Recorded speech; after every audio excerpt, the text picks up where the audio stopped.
네, 안녕하세요. 또 왔습니다. 이제 시험이 얼마 안 남았어요. 여러분들 1차 고사, 1학기 기말고사라고 하죠. 1차 고사가 얼마 남지 않았습니다. 여러분들 시험 대비해서 전략적으로 조금 공부할 필요가 있어요. 그래서 그 공부하는 방법, 계획 세우는 방법에 대해서 이야기하려고 합니다. 여러분 바인더에 이런 종이가 있을 겁니다. 이 종이 한번 펼쳐주세요. 네, 이 종이 보시면요. 시험이 7월 13일부터 16일까지 계획되어 있습니다. 자, 7월 13일부터 17일까지, 16일까지 이렇게 계획되어 있죠. 요 4일 보기 전에 한 주, 두 주, 3주, 약 3주 전 D-22일이라고 되어 있죠. 6월 21일부터 3주간에 걸쳐서 여러분들이 어떻게 전략적으로 좀 계획을 세우는 방법에 대해서 이야기를 하려고 합니다. 먼저 표 위에 이렇게 네 가지 칸이 있어요. 선택 전략 과목 1순위 과목과 2순위 과목, 3순위, 4순위 과목이 있습니다. 이 표를 확대해서 보면요. 먼저 1순위 선택 전략 과목이라고 하는 것은 주요 과목 중에 여러분들이 가장 어렵다고 생각되는 과목을 씁니다. 2순위에는요. 주요 과목 중에 꾸준히 준비한 과목입니다. 어떻게 구분할 수 있죠? 네, 2순위 과목에는요. 국어, 영어, 수학 여러분들 매일매일 수학공에서 복습했을 거예요. 평소에 꾸준히 했을 겁니다. 그렇기 때문에 국영수를 이제 2순위로 옵니다. 오히려 1순위가 아니에요. 네. 물론 대부분의 친구들이 다 이렇게 꾸준히 했을 거라고 믿고요.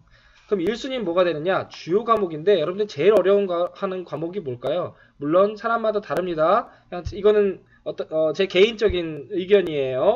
여러분들 국영수는 매일 어렵지만 매일 했다라고 보고요. 자, 과학 같은 경우가 주요 과목이면서 어렵기도 어려우면서 시간 투자도 많이 해야 되면서 좀 이렇지 않았을까 싶은 생각이 저는 개인적으로 들어요. 이건 어디까지 개인적인 생각입니다. 네. 예, 그리고 3순위의 경우는 시간 투자는 많이 필요한데 기타 과목이야. 이렇게 생기는 과목들, 사회나 기술과정 같은 과목들은 이렇게 3순위로 놓으면 좋습니다. 4순위는요, 상대적으로 비교적으로 이렇게 단기간에 집중해서 딱 공부하면 될 것 같은 과목들을 여러분들 나름대로 4순위를 매깁니다. 이거는 사람마다 다를 수 있습니다. 이거는 어디까지나 예시입니다. 특정한 과목에 대한 이야기는 아니에요. 그렇게 해서 여러분들 각자 개인적으로 1순위부터 4순위까지 순위를 매기시면 되겠습니다. 먼저 순위 잠깐 매기시고 다음 나갈게요. 네. 자, 그러면 이제 이 달력을 잠깐 보겠습니다. 6월 21일부터 22일간의 시험이 남아있는 때죠. 첫째 날은 계획을 먼저 세웁니다. 그 다음에 아까 앞선 표에서 본 것처럼 1순위와 2순위, 3순위, 4순위 중에서 1순위부터 순서대로 공부를 해 나갑니다.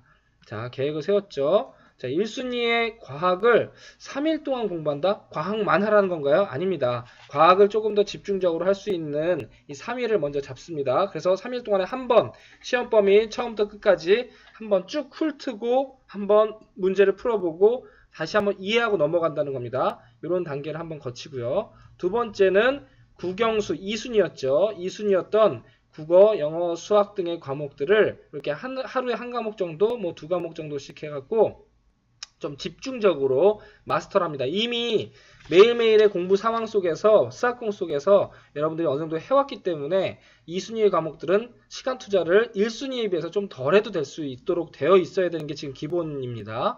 이렇게 하시고요. 그 다음에 주말이 되면은 이 전주차에 있었던 것에 못한 것들에 대한 복습을 보충학습을 합니다. 만약 조금 덜 부족했던 부분들을 하지요. 자, 그 다음에 두 번째 차가 되면은 과학에서 생화랑 물질을 분리한다든지 또는 과학을 이틀한다든지 해서 이렇게 한 두 번 정도 또 복습을 합니다. 마찬가지로 이렇게 하고요. 자, 이 다음에 3순위로 넘어갑니다. 사회랑 기가를 하루씩 잡고 하고요. 또 주말이 되면 보충학습을 하고 그 다음에 되면 또 과학을 하루 하고 자, 영어 수학하고 사회 기가하고 마지막에 우리 4순위였던 체육 미술을 시험 보기 직전이죠. 직전쯤에 한번 하는 정도로 갑니다. 자, 이렇게 만약에 됐을 경우에 잘 한번 보세요. 자, 표가 어떤 특이점이 있습니까? 네, 눈치채신 분들이 있을 거예요. 첫째 주, 둘째 주, 셋째 주에 매일 한 번씩, 매주에 한 번씩 복습을 했습니다. 한 번 시험 범위를 공부를 했죠. 1순위만 봐도요. 빨간색 이렇게 칸이 점점점 어떻게 됐습니까? 자, 세 번 하고, 두 번 하고, 한 번 하고. 3번 복습을 했죠. 한 주, 2번, 3번, 3번의 복습, 여기까지 4번 했습니다. 1순위는 너무 중요해서 4번까지 할 수도 있을 겁니다. 자, 국영수 매일매일 꾸준히 했기 때문에 3번 정도만 합니다. 1번, 2번, 3번 정도의 복습을 가졌습니다. 사회랑 기가 한 2번, 3번 정도 가졌습니다. 이런 식으로 시스템화해서 한다면 공부가 좀 더 전략적으로 잘 될 수 있겠죠. 잘 보시면요. 또 그러면 3번 복습하면은 첫날은 3일 동안 내내 했는데 두 번째 주에 하려고 하니까 이틀이면 되고 또 그 다음 주가 되니까 하루면 되고 그 다음 주가 되니까 반나절이면 되고 점점점 시간이 줄어드는 거죠. 반으로 복습하는 시간이 오히려 줄어든다는 겁니다. 4번이나 복습하면 굉장히 오랜 시간 동안 복습해야 되지 않을까? 아니라는 거죠. 복습을 하면 할수록 시간이 점점 줄어든다는 겁니다. 요 표 잘 기억해 두시기 바랍니다. 이런 식으로 하라는 겁니다. 사람마다 이 우선순위 과목이 우선 순위가 다르기 때문에 사람마다 다를 수 있는데 우선 기본적으로 이렇게 시스템화 한다라는 거. 자, 전략적으로 시간이 다가갈수록 복습의 횟수는 늘어나지만 투자되는 시간은 점점 줄을 수 있는 거죠. 자, 그래서 D-1일 이 전날은 쭉쭉쭉 훑어봐도 되는 거예요. 이 복습할 때는 어떻게 공부하느냐? 전에 복습 노트 다 쓰는 거 알려드렸잖아요. 복습을 계속 반복하는 겁니다. 한번 배웠던 내용을 처음부터 시험 범위에 처음부터 끝까지 한번 쭉 쓰고 그 다음에는 또 한번 눈으로 보고 이런 식으로 반복을 계속 해야 되는 거죠. 문제풀이도 한번 풀었던 거 틀린 거 다시 풀어보고 그런 식으로 공부하는 겁니다. 자, 시험 보기 전에 다음날 과목 이렇게 공부해야겠죠. 네. 자, 앞에 있었던 걸 잠깐 정리하면요. 자, 복습을 시험 대비에 있어서는 시스템화해서 복습해라. 시간을 잘 분배하고 계획을 잘 세워서 공부하라는 이야기입니다. 1순위 과목은 적어도 몇 번 이상 반복할까요? 네, 3번 이상 반복해야지 됩니다. 4번까지 하면 좋습니다. 근데 오히려 다시 복습할 때는 시간이 반으로 준다는 거죠. 4번 복습하면은 너무 시간이 많이 들지 않느냐? 아닙니다. 이게 반으로 줍니다. 자, 백지 복습을 활용하라. 여러분들이 계속 공부할 때마다 이건 알아 하고 훑어 넘어가는 경우가 너무 많아요. 처음에 복습할 때는 적어도 여러분들이 직접 손으로 쓰면서 하는 것이 되게 중요합니다. 여러분들이 알고 있다고 생각하는 것과 그것을 설명할 수 있는 것은 다릅니다. 이게 굉장히 중요한 복습 방법 중에 하나입니다. 시험 직전에 여러분들한테 가장 중요한 학습 도구는 뭘까요? 보니까 교과서, 잘 정리된 학습지, 교과서 이런 것들이 제일 중요하고요. 그 다음에 백지 복습을 해서 만들어 놓은 나만의 그 학습 바인더에 있는 복습 노트, 또 문제집, 이미 다 푼 문제집. 근데 맞은 것도 중요하고요. 틀린 것도 중요합니다. 여러분들이 꼭 다시 봐야 될 것들은 가장 시험 직전에 이런 도구들을 잘 사용해야 될 겁니다. 여러분들 시험지를 한번 보여드릴 건데요. 시험지의 각 문제마다 옆에 배점이 써 있어요. 자, 배점에 보면요. 4점이면 4점, 3점이면 3점 이렇게 써 있습니다. 자, 시험지 한번 잠깐 볼게요. 선생님이 옛날에 1학년 기술과정 시험지 이렇게 생겼어요. 몇 학년도 몇 학기 1차 고사 이렇게 생겼습니다. 1학년 친구들은 시험을 한 번도 못 봐서 시험지가 어떻게 생겼는지 모를 거예요. 자, 객관식 18문제, 배점 70점, 주관식, 단답형 주관식 2문제 10점, 논수령, 서술형 주관식 3문제인데 20점. 이렇게 해서 총 23문제가 100점 만점이다 이렇게 되어 있습니다. 논수령, 서술형 모든 시험에 다 있습니다. 여러분들 서술형 시험 문제 너무 어렵지 않아요? 모든 과목에 필수적으로 다 서술형이나 논술형 문제를 내도록 되어 있기 때문에 여러분들 왜 논술 내냐 서술 내냐 이렇게 말씀하시면 안 됩니다. 자, 시험 문제 보면 1번 어쩌고저쩌고 써있고 옆에 이건 4점짜리 이렇게 써있죠. 이건 3점짜리 이렇게 써있죠. 근데 여러분 또 5점짜리 이렇게 써있죠. 그러면은 여러분들 사실 어떨 것 같습니까? 4점보다 5점이 더 어려울 것 같고 3점이 제일 쉬울 것 같죠?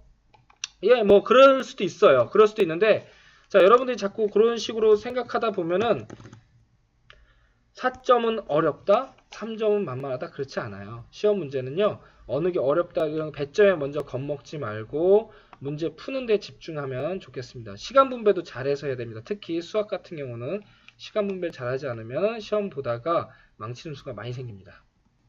자, 여기 한번 보겠습니다.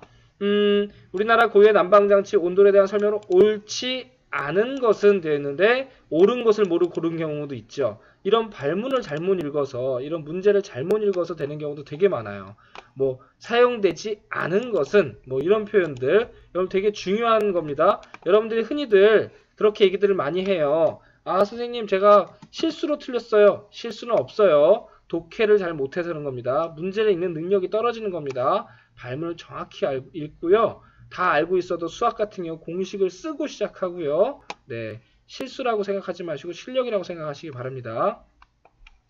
문제를 풀려고 하다가 보니까 막힐 때가 있어요. 아, 기억이 안 나. 이거 뭐였더라? 그러면 머릿속에 다 들어있는데 여러분들이 꺼내지 못하는 것 뿐이에요. 사실은 지식은 우리가 이미 공부를 했고 다 배웠기 때문에 머릿속에 다 들어와 있어요. 근데 그거를 잘 끄집어내야 되는 거죠. 그러기 위해서 어떻게 되냐? 그때의 시간으로 되돌려요. 아, 그 수업 때 들었던 얘기들이 뭐였더라 이렇게 되돌려서 또는 복습하던 때 내가 복습 노트 쓸 때 있었던 그런 일들을 자꾸 상황을 되돌려서 그 상황으로 되돌아갑니다. 그러면은 생각보다 희한하게 그때 순간에 그 답들이 떠오를 때가 있어요. 문제가 떠오를 때가 있다고요. 선생님은 그런 걸 많이 경험했어요. 그래서 혼자 가만 곰곰하게 생각을 해보는 거예요.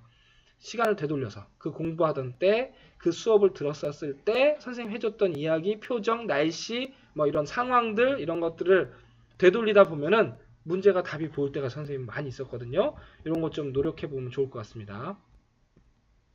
여러분들 특별한 방법이 있는 게 아니에요. 수업에 집중하고 또 이렇게 열심히 경청해서 잘 이해한 다음에 집에 가서 수학공 시간에 복습을 제대로 된 방법으로 반복해서 합니다. 4번까지요. 그리고 나서 약간의 전략만 세우면은 누구나 다 완벽하게 시험 잘 볼 수 있어요. 어려운 방법이 있는 게 아니에요. 특별하지 않습니다. 여러분들 지금까지 알려드렸던 선생님 이야기 잘 기억하시고 잘 계획 세워서 시험에 잘 준비하시기 바라겠습니다.